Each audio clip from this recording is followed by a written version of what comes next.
Before we run today's episode, I have a really special announcement. This is for you if your body has been calling for a reset and you have Machu Picchu on your bucket list. Jen and I are taking a small group of women to Peru, to the Sacred Valley, for 9 days of deep rest, reconnection, and remembering who you are beneath all the noise and busyness of day-to-day life. It's called the Midlife Red Tent Retreat, and it is not your standard yoga retreat or a tourist trip. We're thinking of it as more of a pilgrimage. Yes, we're going to explore Machu Picchu, and we're going to soak in all the wisdom of the Andes people and the Sacred Valley, and we're going to immerse ourselves in the peaceful luxury of Huilcatica, which is a world-renowned retreat sanctuary in the middle of the valley. You're going to come home rested, restored, and reconnected, not just inspired, but changed. And you're going to have all the tools to stay that way even after you get home. So if your spirit has been nudging you, telling you it's time for you, time for something that restores your energy, your body, and maybe even your sense of wonder, this just might be your invitation. We're keeping it intimate, just 10 women, and a couple of those spots are already filled. You can find all the details if you want to join us at midliferisingwomen.com/Peru. Welcome. This is the Midlife Rising podcast. If you've been trying supplement after supplement, hoping one will finally give you your energy back, or if you've been sort of white-knuckling your way through perimenopause, thinking, I just need to get through this, I just need to survive this, then what we are going to share today might completely change how you see what's happening in your body right now. Because here's what nobody's telling you. Your hot flashes, exhaustion, loss of motivation, these are not just physical symptoms that need a physical fix. And that's why the supplements aren't working the way you hoped they would. So today we're going to walk you through a concept that we call the Chakra Map of Midlife. And before you think this is too woo-woo, just stay with us, because what you're about to learn explains why some women sail through menopause and others suffer. And it has nothing to do with genetics or luck. You're a woman over 40 who spent your life being the one who holds it all together. But now your body's changing and your soul is done pretending everything is fine. Welcome to Midlife Rising. We're your hosts, Sherry and Jen, twin sisters and modern medicine women, here to help you rewire your stress response, balance your hormones, and reclaim your feminine power. Every episode is a rebellion against the rules you never agreed to and a return to yourself. Join us where midlife isn't a crisis, it's a catalyst. So let's paint a picture of what our women are feeling, or what they might be feeling. Waking up exhausted, even after a full night's sleep. Definitely. I felt all that. I had the middle of the night wake up, like 2, 3 in the morning, wake up, lay there for 2 hours. We've talked about this on the podcast before. That was my experience. I'm sure, I know that that's a lot of others. One of our clients also recently said, why am I so overwhelmed when I used to be so sharp? Like I used to be much more efficient, much sharper, and that actually I felt as well in my 40s, like just too many things on my plate, juggling, overwhelmed. Or anxiety over things at work, or like a presentation that you didn't used to get anxious about, you used to be able to handle. All that stuff, that's the worst, because it erodes your confidence. Yeah, totally. And I was also snippy. Like I consider myself to be a pretty, you watch these shows on TV where they yell at each other. Like people in the workplace will scream at each other. And I just never experienced that. And that was never me. And it wasn't the workplaces that I worked in. And suddenly I found myself being short with my colleagues and snippy. And then afterwards I'd be like, oh my gosh, how did that must have sounded so bitchy. Why did what set me off? Yeah. You kind of wonder, who's this person taking over my body? Yeah. I think they've also, I think what they've tried and what we tried was a lot of supplements. Knowing the people that are probably listening to this, they're not necessarily, maybe hormone replacement therapy and that hasn't worked, and supplements. Naturopath, you go to the naturopath, you get some supplements, and nothing quite, like maybe they'll help a little bit, but nothing quite does the job 100%. You still don't feel like yourself. Yeah. And with the sleep, actually, none of them helped, or they would help for a week and then they would stop. Or that's only a little part of it. And as you and I were talking earlier, it's a system. Like sometimes it's not just one thing that's gone off balance. It's a multitude of things. And there's no one root cause, one diagnosis, one thing that's the problem. So then there's not going to be one thing that fixes it. Well, and we know it's not just supplements that can fix it. So to our listener, if this sounds familiar, then this is what's really happening. You've been told by your doctors and like by society and the wellness industry at large that perimenopause is a physical problem that needs a physical solution. Like most people see it that way. So we keep looking for the right supplement, maybe if you're on HRT, it's the right hormone dose or the right diet. And when that doesn't fully work, if you're like me, you just think, okay, I'm just going to push through this. And that's the sad part. Because that doesn't have to be that way. No. And the number of women out there who are just thinking, this is just the way my life is. This is just age. I just have to get through this next, like, it could be 10 years. Like perimenopause can last for 10 years and it can extend. Like I know, you and I both know women in their 60s and 70s who are still having hot flashes. Yeah, that's just not acceptable. Okay, so what if we were to tell you that this belief that perimenopause, these symptoms are purely physical, that this belief is actually what's keeping you stuck in those symptoms? A novel idea. It is until you start thinking about it. Yeah. Have you ever noticed that your symptoms get worse during stressful times? Yep. The more stress, the more hot flashes. Like it's almost a direct correlation. And actually, there's lots of research that shows that they are directly related. Or that your hot flashes spike when you're anxious. And I would also add that the fatigue and the exhaustion is deeper when you don't feel fulfilled.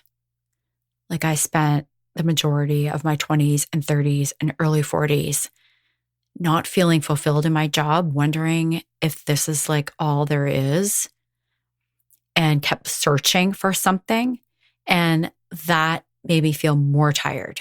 Like I think I'm working just as hard now, but I don't feel burnt out because I love what I'm doing. I feel like it's purposeful and fulfilling, rewarding. It's like this feeling that the resistance that you're feeling against the thing you're doing now that's not fulfilling is causing stress. Yes. And then there's also the search. Like you're searching and you feel like you just can't find it. So there's kind of this stress in the misalignment and in the search.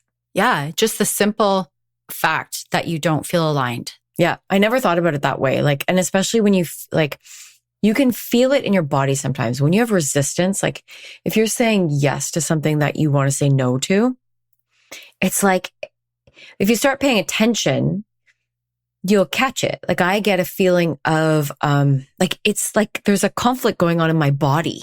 Mm-hmm. So it's like a tightness. It's actually a physical feeling. And that is energy. Yeah, Jen, it's like if you take both your hands and push with all your might against the wall. There's nothing happening. You can't see any movement. There's nothing happening, but there's energy being exerted. That's what's happening. That is exactly what it feels like inside my body. That is such a great way to describe it. Oh my goodness. Yeah. Your body's not just responding to dropping estrogen. Mm-hmm. It's responding to everything. Like all the different things. It's not just one thing, as we said earlier. It's not just declining estrogen. It's all the other hormones that are running because of emotions that you're feeling and unexpressed emotions, resistance that we just talked about, even things like grief that happen with changing roles, changing identities, all that stuff, like that, all emotions are physical. Like when we get sad about something, there's a very physical occurrence. You get tightness in your chest and then it moves up into your throat and you feel like you can't speak. And then your face gets flushed and then there's tears and you might get stuffy, like your nose gets stuffy and runs. There's a physical manifestation of any emotion. So of course, stress is going to have a manifestation inside your body. So is anxiety. So is grief or joy for that matter. There's stuff going on in your body all the time. So how can we assume that that doesn't have a physical effect? I've been saying to our clients recently, emotion, the word comes from like emotion, energy in motion. That's all that an emotion is really. So if it's running through your body, it is just energy in motion running through your body. If it gets stuck there, then it's energy that's stuck there. And it's almost like it's just going to sit there and shake until it can be released, until you actually feel it. What we're really talking about then is that if we're only treating the physical symptoms, then you're only addressing like a third of what's actually happening, because you need to address the emotional, the spiritual aspects as well. Enter in our new concept. We call it the Chakra Map of Midlife. And the concept is that your body is a system. We always talk about this. It's a system, emotional, spiritual, and physical. And so in midlife, this system is screaming at you to rebalance, not just from the external physical symptoms, supplements, the typical ways that we try to relieve all of the parts of menopause, but from the inside out. So this little idea gives us a map for understanding all of this and how it works. So we're going to go through some of the chakras today, and we're going to talk about why this framework helps to explain what's energetically happening during this transition and how it can help you to, I don't want to say solve it because I don't see menopause as something to fix. How it can help you to rise during midlife to really thrive. Instead of this feeling that you're not suffering, but I mean, for some people it's suffering, but it's just struggling and it's not feeling energetic. Do you want me to describe the chakra system first? Yes. Okay. So if you're here listening to this, you probably have heard the word chakra before. You maybe even know a lot about chakras. If you don't, let me give you a brief description, and this is my layman's terms for it. So we're going to talk about 7 chakras, the 7 main chakras that sit on the meridian between the base of our spine and the crown of our head. Our entire bodies are actually energy. If you went through grade, 7, 8, high school science, you know that our bodies are made up of little atoms, protons, neutrons. It's all energy. And we can understand how energy works in our body by understanding these chakras. So why don't we just start walking through the chakras one by one? And I think that they'll get the idea. Yeah, it's kind of actually like a map of your body, because each one of these chakras, energy centers, governs different organs, emotions, and psychological themes, I guess you could call them. And when energy flows freely through them, then you feel balanced, vibrant, and connected. And when they're blocked, one or more of them is blocked, even if one of them is blocked, then it can show up as physical symptoms or even just an emotional imbalance or not feeling connected spiritually. So the root chakra is the first chakra, and it's at the base of the spine is where it's located. So it's associated with those parts of the body from the hips, pelvic region, actually right down to your feet. When this is flowing, you will feel all of, your lower part of your body is going to feel good. If it's blocked, you're going to feel symptoms like hip pain, The first chakra is also the first one to develop. So if you think about an infant, firstborn, an infant it's born kind of as a blank slate. It's only concerned about survival, its own safety, security, and survival. It wants to eat. It wants to be changed when it's wet. It needs to be comforted.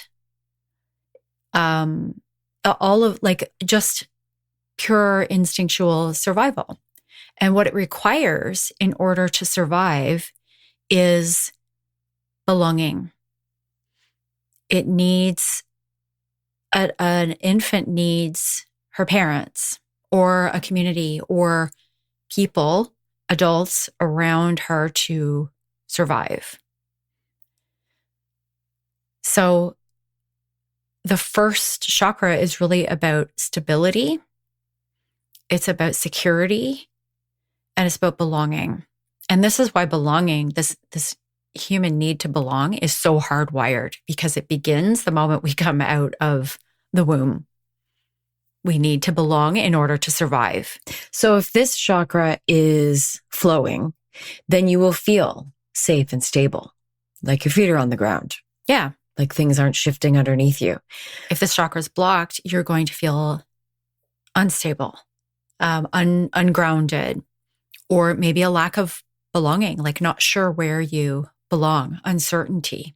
So Cher, you had an example of a symptom you were feeling that sort of brought this together, like the physical symptom you were feeling, how it was connected with the emotions you were feeling, and how it was connected to this chakra. I think you should share that. Yes. Okay. So a few years ago, I think this was about 4 years ago, I went to a conference for a network marketing company that I was distributing the products for. And there was a leadership conference that I went to in San Diego. And within the team that I was on, this was a group of mothers. And for a lot of them, a big reason why they had come together was because they were all mothers. And the product that we were distributing, they were using with their kids. And so they all had this camaraderie, this thing in common. And I don't have kids. So I felt like I didn't belong. And so I arrive at this conference and I feel like it felt like being in high school to me, where I felt like I was back in high school and just didn't belong to the popular club. That's how it felt. I'd walk into a restaurant and not know where to sit. I felt this instability, this uncertainty of, who do I belong with? Who am I going to connect with? There was so much uncertainty there. And this occurred for the whole 3 days of the conference. I was continuously in this state where I felt this instability, this not knowing where I belonged. I felt this insecurity. And the very next day, I was walking down the street in Palm Springs with my husband. The conference was over. And like that, I could barely walk. My hip pain, like something happened to my hips that was so painful. I started limping. For the next 2 nights, I couldn't like sleep because I couldn't find a comfortable position. And a couple of days later, we woke up to get on the plane to come home.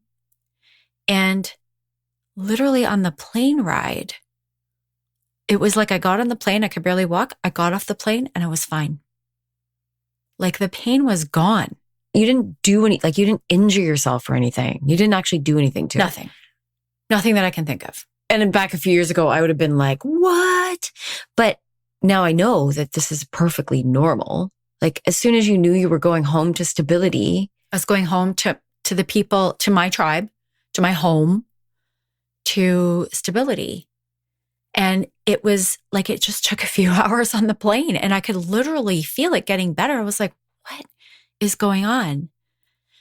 So it wasn't, of course I didn't know this right away. I was, it's only upon looking back and after it happened again, probably about a year later, it happened again. And it was when we were moving in from our home of, at the time, I think it was like our home of 10 years, and moving into our Airbnb. We had 2 weeks notice.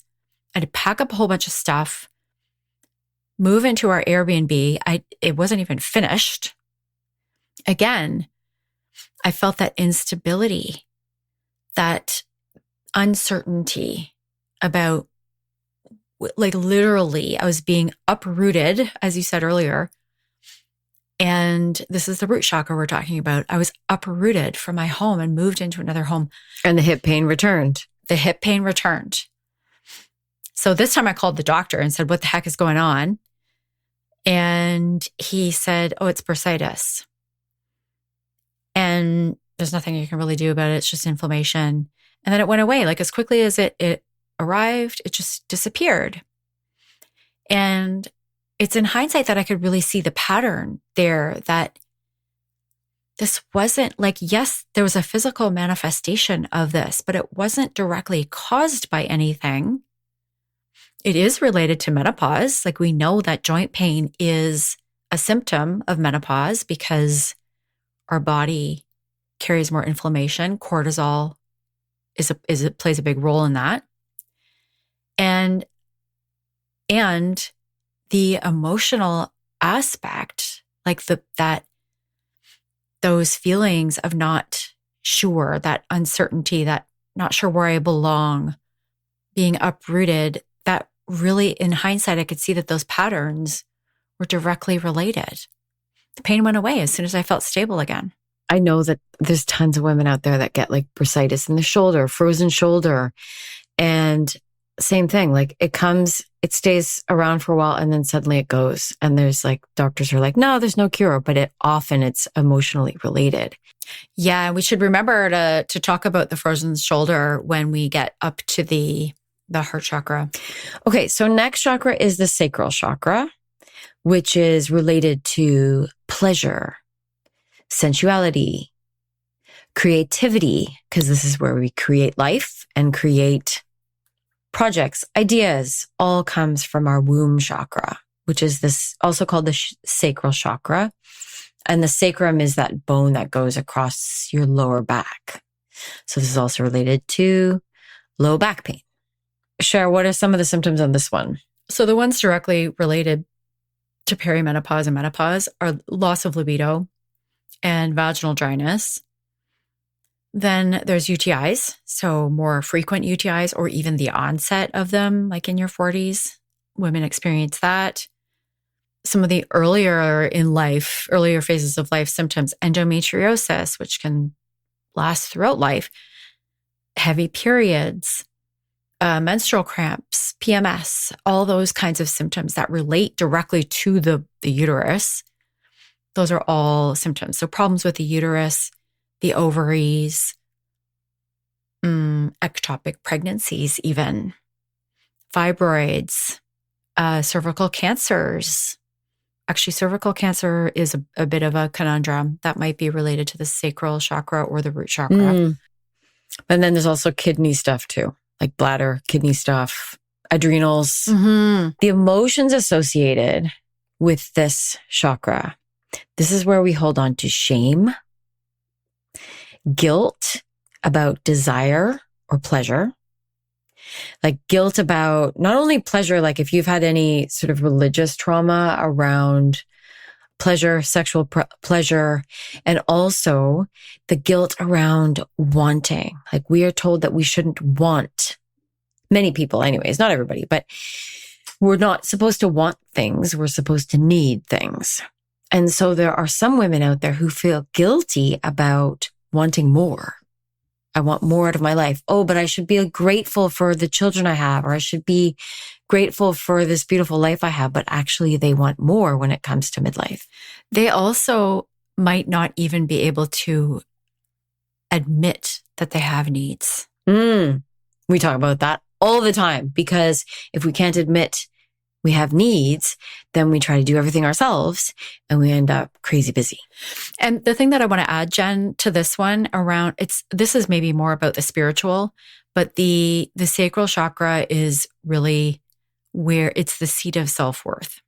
I see self-worth as kind of something that can grow or atrophy. It's like a muscle. And if we allow it to atrophy, then this is where that's going to show up, is in problems in this area in the womb chakra. That's where guilt comes from. Guilt and shame are very much related to self-worth, in that, like, guilt is us telling our true selves that we don't deserve something. That's not actually guilt. That's feeling like a bad person. Because guilt happens when you go against your values. The way that Brené Brown describes the difference between guilt and shame, based on her research, was that guilt arises when we feel like we've done something bad or we don't deserve something. Shame arises when we feel like a bad person. And I think there's both here in the sacral chakra. Okay. So the spiritual opportunity here is to reclaim your sensuality, reclaim your needs, desire. And when that happens, then your symptoms start to subside. I know this because it's happened to me. And we talk about how to do that in our upcoming retreat, which we will talk about later. But so we're not going to get into all the steps to shift that right now. Let's go on to the third one. So the solar plexus is the next chakra. And this one's about power and confidence. This one is the one that, so it's in the center of, really the center of your body. It's the center of your, like, just sitting underneath of your ribs, right? Yeah, kind of between your ribs and your belly button. This one is big for me because the symptoms are digestive issues is one of the biggest symptoms. And I have been having digestive issues for ages. So and I know it comes from a fear of being powerful. Like we were always told to be nice girls. Don't be powerful. That's not nice. Or like, don't be bossy. Don't take control. Like, don't be powerful. And women are generally told not to be powerful. Like, we give our power to men quite often. That's what society says. Well, and the other one that's interesting here, because we were just talking about this, is frustration. And this frustration, if you think about what frustration is or when that arises, it comes when you're trying to control something that you can't control. So you get frustrated with technology because you can't control it. It does its own thing. You get frustrated with a person who you obviously can't control, another person, but we will try. And then we get frustrated because they're not doing what we want them to do. I get frustrated with a dog sometimes because he just doesn't understand me. He doesn't know what I want him to do. And so that is a lack of power when you won't let go of that, trying that need to control. You will become frustrated. And that actually is giving away your power. And this is where perfectionism sits. So perfectionism is one of what we call midlife coping strategies. So it's a behavioral pattern that is often about control. So if you know that you're a perfectionist, your solar plexus is probably either blocked, not flowing as it should. And you may also have other stuff going on with that. Digestive issues, irritable bowel syndrome, all those things that are like problems with the colon, all of those sit with this energy center. I'm thinking of somebody right now who is very much a perfectionist, like outward appearance and everything about life like needs to appear perfect. And also has digestive issues, gallbladder issues, like gallstones, that sort of thing.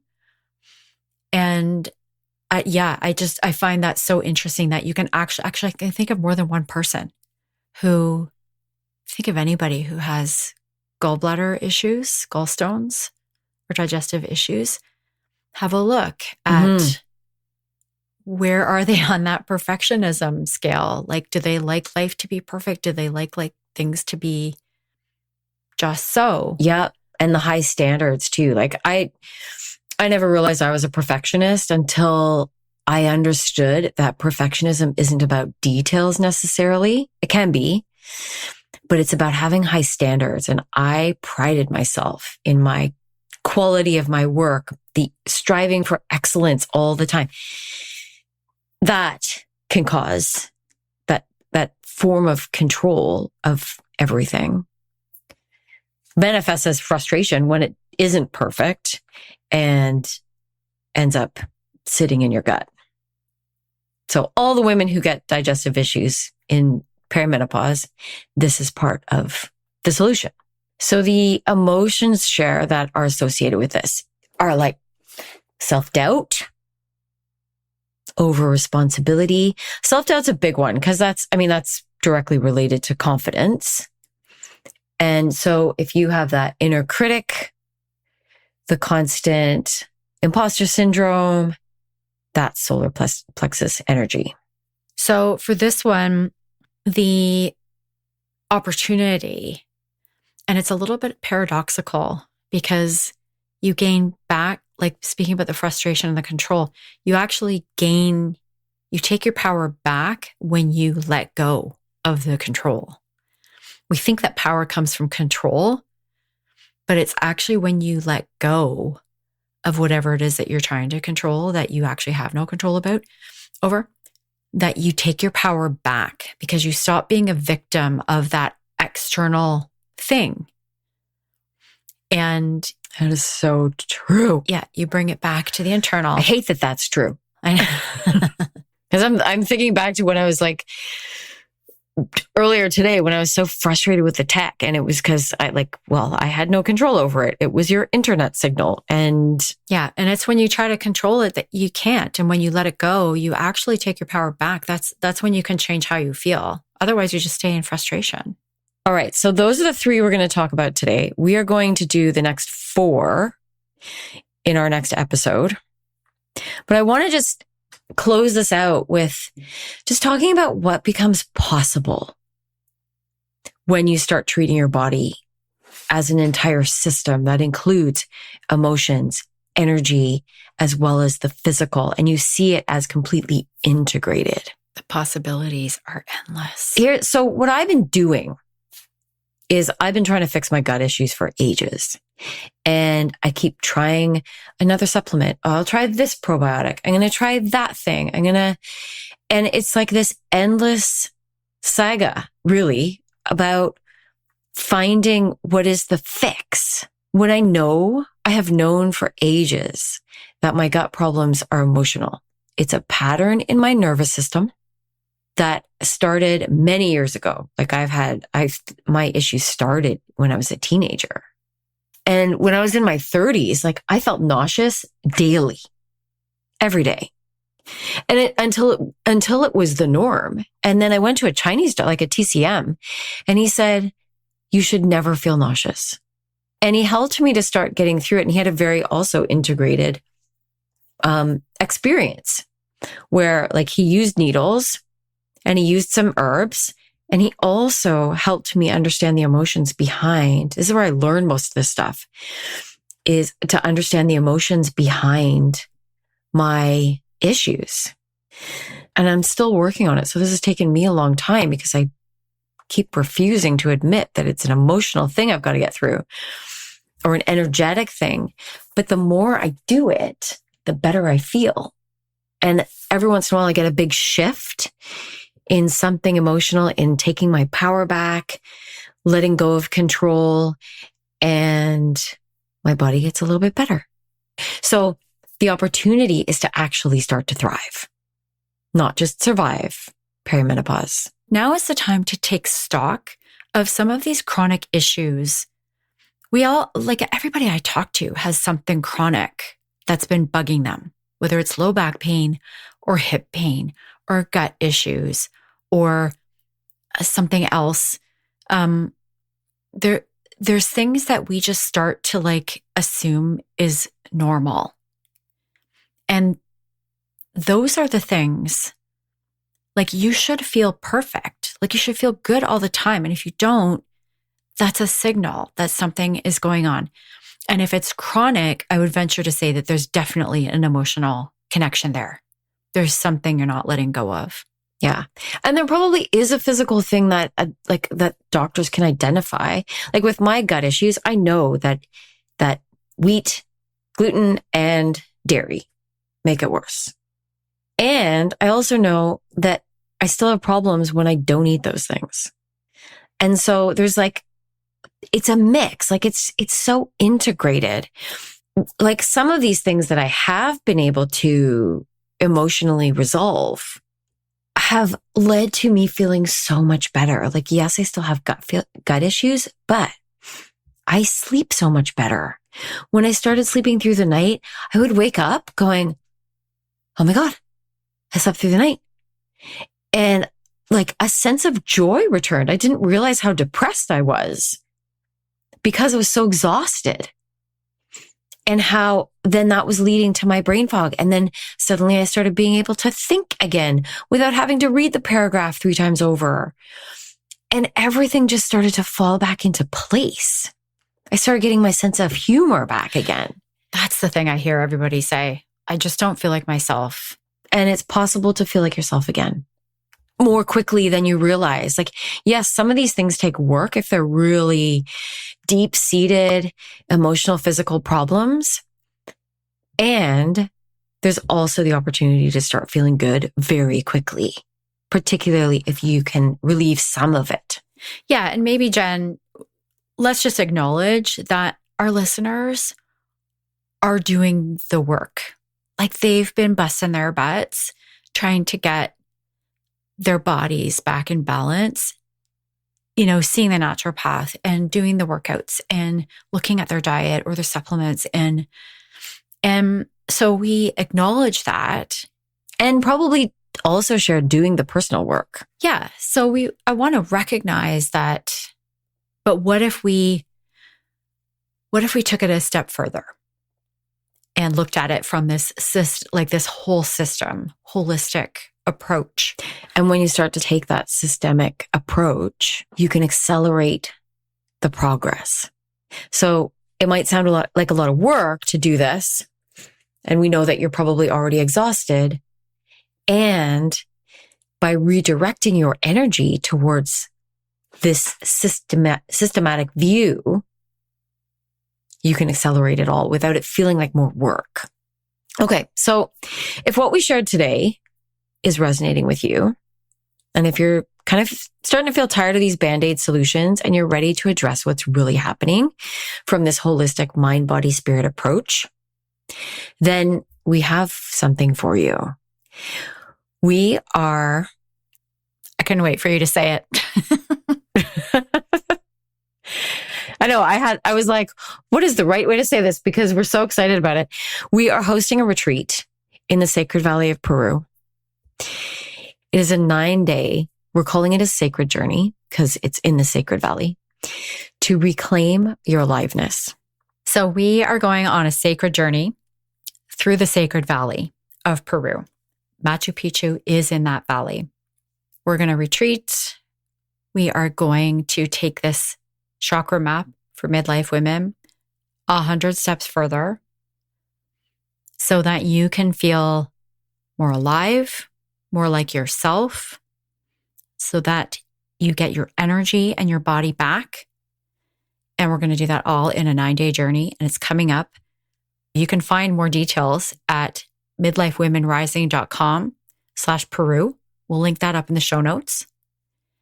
And we are taking registrations for that now. We only have 10 spots, and 2 of those are already gone. So you're going to want to jump on this fast. Okay. So last thing I want to share is to our listeners is that you don't have to struggle through this transition. You don't have to lose yourself in midlife. It's just your body and your energy system guiding you towards something more. And we invite you to discover that with us. You can't get there by only treating one piece of the puzzle. You need all 3. So thank you for listening. Don't forget to listen to our next episode where we will finish talking about the 4 other chakras. And if this resonated with you, please share it with a friend. We would love for our message to reach more women. So share the episode with a friend, like it, review it, and subscribe. And we'll see you next time.